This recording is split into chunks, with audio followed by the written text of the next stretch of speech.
Nesse vídeo você vai descobrir que a matemática financeira não serve só para te fazer passar em alguma prova, mas ela pode colocar mais dinheiro no seu bolso ou pelo menos fazer você não ser enganado e acabar perdendo esse dinheiro. Só um exemplo para você entender o que eu estou falando.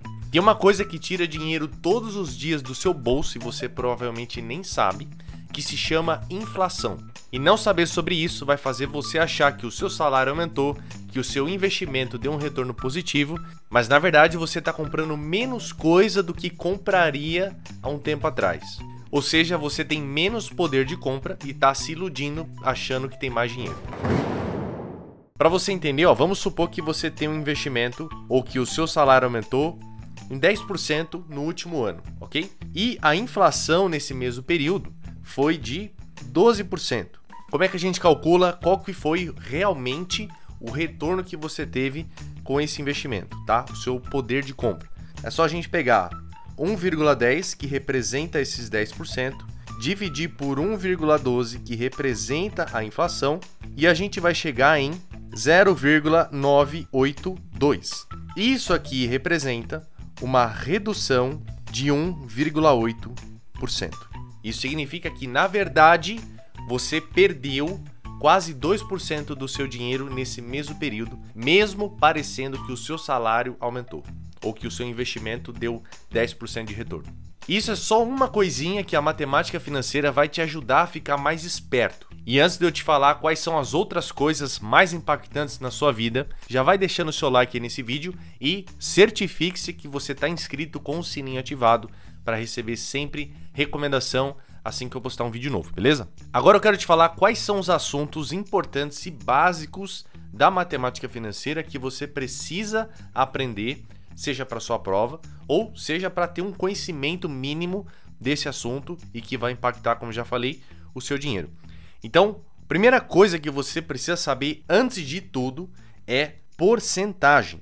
Você precisa saber fazer conta com porcentagem, inclusive aumento, redução, toda essa ideia que inclusive eu mostrei para você aqui nesse exemplo da inflação, você precisa dominar. Isso faz parte da matemática básica e porcentagem é o que você sempre vê na sua vida, né, no cotidiano. Então é importante você dominar isso. Tem um vídeo aqui no canal que eu ensino os pilares aí da porcentagem. Depois você clica aí para assistir assim que esse vídeo acabar. O segundo ponto que você precisa saber é a diferença entre receita, lucro e custo. Tanto para exercícios, que vários exercícios de vestibulares ou concursos cobram esses conceitos, quanto para a sua vida, né? Se você tem um negócio, se você trabalha em alguma empresa, é importante você entender o que é receita, que também é conhecido por faturamento, o que é lucro, o que é custo, tá? Tudo isso impacta na matemática financeira. Terceiro ponto é você saber, como eu já falei, inflação, tá? Com esse exemplo que eu te mostrei aqui, que foi bem rápido,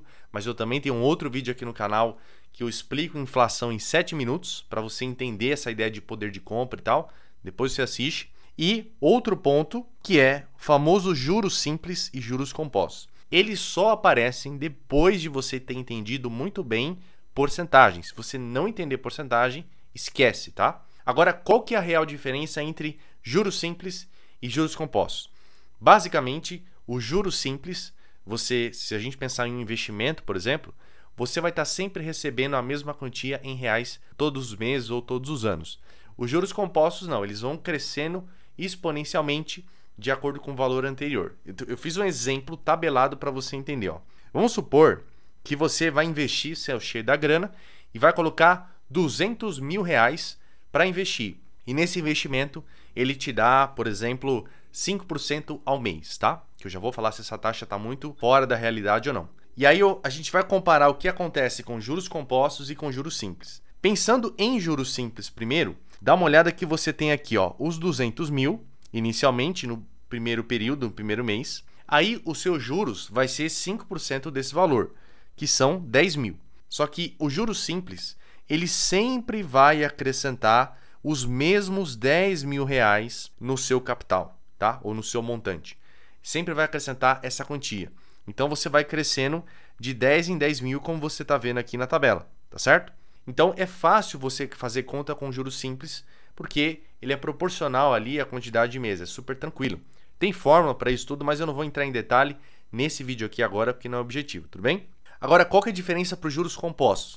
Nos juros compostos, o primeiro período é igual, você tem os 200 mil, calcula 5% que dá os 10 mil, porém, no próximo mês já vai ser diferente, porque o montante atualizado agora são os 210 mil e eu vou calcular 5% baseado nesse valor, que já são 10.500, ou seja, é um pouco a mais do primeiro período. E aí esse montante aumenta, e aí eu calculo 5% que de novo vai ser maior.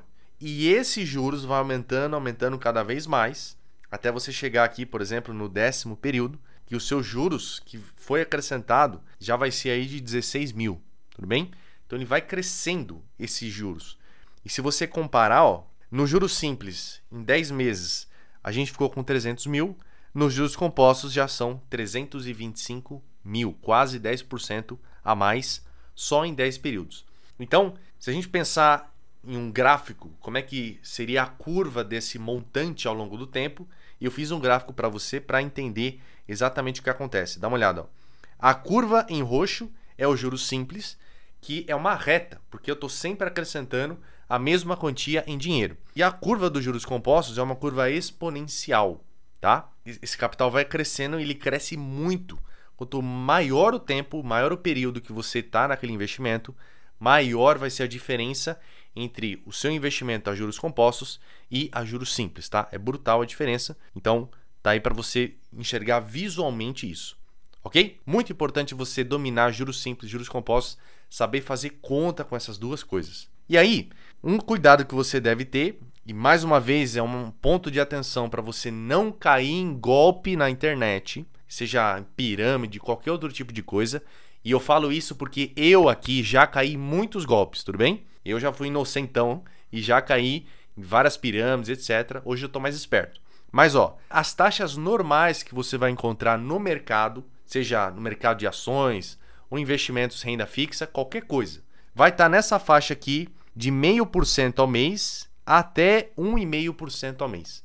Muito acima disso já é irreal, a não ser que você seja um cara que tenha muita grana, que aí quanto mais dinheiro você tem, outras oportunidades que vão te dar um retorno maior vão aparecer, ok? Isso é normal. Mas, para a maioria das pessoas, 1,5% já é quase que um milagre, tá? Claro que depende também como é que está a inflação e tal, mas no geral é essa faixa aí, beleza? Então, dito isso, para você já ficar atento, uma outra dica importante, vamos para o quinto ponto que você precisa saber de matemática financeira, que é o conceito de valor presente e valor futuro. Essa ideia, ela dá para relacionar muito com capital em montante. Eu expliquei isso em outras aulas, inclusive eu expliquei isso numa live que a gente faz a cada 14 dias aqui no YouTube, terça-feira às 19 horas, tá? Então, outro motivo para você deixar o seu sininho ativado para participar dessas lives, que elas ficam pouco tempo no ar, depois vão lá para o Clube da Matemática. Mas enfim, essa ideia de valor presente e futuro é você andar com o dinheiro ao longo do tempo. Então, quando a gente fala de parcelas, que eu vou falar daqui a pouco, eu consigo calcular o valor dessa parcela em qualquer momento do tempo, seja no período atual, seja daqui 3 meses, 5 meses, tudo isso brincando com essa ideia de juros de valor presente e futuro. Então, muito importante você ter conhecimento sobre isso, tá? Que, claro, vai exigir o conhecimento de juros simples e principalmente juros compostos. Um sexto ponto são pagamentos e depósitos uniformes. E é aqui que entra um outro detalhe que, para os leigos, muitos caem em pegadinhas, em discursos que você tem por aí em lojas, em mercados, etc., que eu já vou te falar o que é. Mas aqui, basicamente, é você saber calcular situações como, por exemplo, se você vai fazer uma compra de R$1.000 e aí você vai parcelar essa compra com uma taxa de juros de 1% ao mês. Qual que seria o valor dessas parcelas? Ou um outro cenário. Vamos supor que você quer investir R$500 todos os meses para daqui a um tempo atingir R$100 mil, R$1 milhão. Então, qual que seria a taxa de juros ideal? Qual que seria o tempo ideal desse investimento? Tudo isso a gente calcula nesse momento aqui, nesse ponto da matemática financeira, certo? E aí, ó, tô dando até um exemplo que é esse exemplo que muita gente cai. Vamos supor que você vá comprar um produto que custe R$1.000, seja lá o que for, uma televisão, um eletrodoméstico, um celular, não importa. Aí, a maioria das lojas fala para você que você pode parcelar em 5 vezes sem juros. E aí que tá a pegadinha. Se você vai parcelar isso aqui em 5 vezes sem juros, obviamente, o valor da parcela, você vai ter aqui 5 parcelas de R$200, certo? Parcelando 5 vezes sem juros. Porém, quando você chega no vendedor, chega lá no caixa e fala que você vai pagar à vista, na esmagadora maioria dos casos, eles vão te dar um desconto se você paga à vista. Então, você não vai pagar R$1.000, você vai pagar um pouco menos. Vamos supor que nesse caso aqui, eles vão te dar um desconto de 10%. E aí o valor à vista fica R$900, ok? E aí, meus amigos, que tá a pegadinha. Se você tem um desconto à vista, significa que você tem sim um juros escondido nessa parcela que você pagaria, né? Se fosse pagar parcelado. Existe sim um juros escondido. Porque ele poderia falar assim para você, ó, o produto custa R$900 à vista e se for parcelar vai ser 5 vezes de 200. É um discurso diferente que, na verdade, é a mesma coisa, mas nesse caso sim fica explícito que existe um juros. Quando ele fala para você que esse preço aqui não tem juros, ele está só escondendo esse fato. Porque ao pagar à vista, você tem um desconto. E com esse desconto, eu até calculei para vocês aqui qual que é esse juros escondido. Dá uma olhada. Isso aqui é um juros de 3,62% ao mês, escondido nesse inocente 10% de desconto, ok? 3% ao mês é bem acima do que você encontra em bons investimentos, ok? Então fica ligeiro com isso, porque quando o parcelamento é sem juros, na maioria dos casos tem desconto à vista, e se tiver desconto à vista, significa que existe sim um juros escondido. Tudo isso são ferramentas que a matemática financeira te proporciona para você não cair nessas pegadinhas aí, tá bom? E antes de continuar, antes da gente ir para o último ponto, eu quero que você deixe um comentário aqui se você gostaria que eu trouxesse uma aula para cada assunto desse que eu estou mencionando, para a gente entrar mais a fundo, para detalhar as contas, ensinar você como é que faz isso. A gente já tem esse conteúdo dentro do nosso curso do Código Matemática, mas se você quiser, se a gente bater uma meta de 200 likes nesse vídeo e vocês me disserem aí nos comentários que querem esse conteúdo, eu posso considerar em trazer para vocês aqui no canal, ok? Mas tudo depende de vocês para eu ter certeza que vocês estão interessados em aprofundar cada um desses tópicos, beleza? E aí, o último ponto, esse ponto aqui, ele é útil em duas situações. A primeira é se você vai prestar algum concurso que cobre isso, tá? Que exige esse assunto. Para vestibular, isso não cai. A outra situação é a aplicação na sua vida. Quando você vai financiar uma casa, quando você vai financiar um carro, o financiamento que é feito, ele vai seguir um desses formatos. Ou a tabela Price, que a gente chama, que aqui é quando você tem parcelas fixas, que é o que acontece na maioria dos financiamentos. Ou quando é a tabela saque, que normalmente acontece quando você vai financiar um imóvel, uma casa, um apartamento, que aí você tem parcelas decrescentes. Você começa pagando mais caro e aí vai reduzindo essas parcelas. Eu trouxe um exemplo aqui para vocês. Vamos supor que você tem uma dívida aí ou vai fazer alguma compra para financiar de R$100.000 e você vai parcelar em 5 meses. Eu sei que isso é irreal, mas é só um exemplo, tá? Para não ficar muito extenso essa tabela que eu montei. E aí eu estou supondo aqui um juros de 1% ao mês. Eu vou só mostrar para você o que acontece com o financiamento na tabela Price, que é parcelas fixas, e na tabela saque, que é parcelas decrescentes, tudo bem? Então, olha só, na tabela saque, a gente começa com esse saldo devedor de R$100.000, a gente sempre vai abater R$20.000 da dívida, porque são 5 meses, tá? Não vou entrar tanto em detalhe de cada conta dessa, eu quero que você foque nessa coluna aqui, ó. Dá uma olhada nas parcelas. Você vai pagar primeiro 21.000, depois 20.800, aí vai decrescendo até chegar no 20.200. Se fossem mais parcelas, você ia conseguir perceber melhor essa diferença. Mas como a gente está aqui com 5 meses, fica mais sutil, né? Mas a ideia da tabela saque é essa. Você vai pagando as parcelas de maneira decrescente, porque os juros vão diminuindo e a amortização da dívida, ou seja, o quanto que você está realmente abatendo do saldo devedor, é constante, ok? Agora, a tabela Price tem essa diferença, ó, dá uma olhada nas parcelas.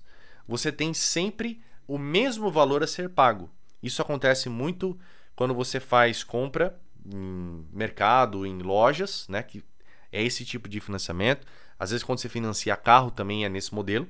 Que aí, ó, as parcelas são fixas e a amortização ela é crescente. Ou seja, você começa pagando muito mais juros do que a dívida em si. E lá no final que você paga menos juros e abate mais do valor da dívida, tá? Isso aqui é a coluna do saldo devedor.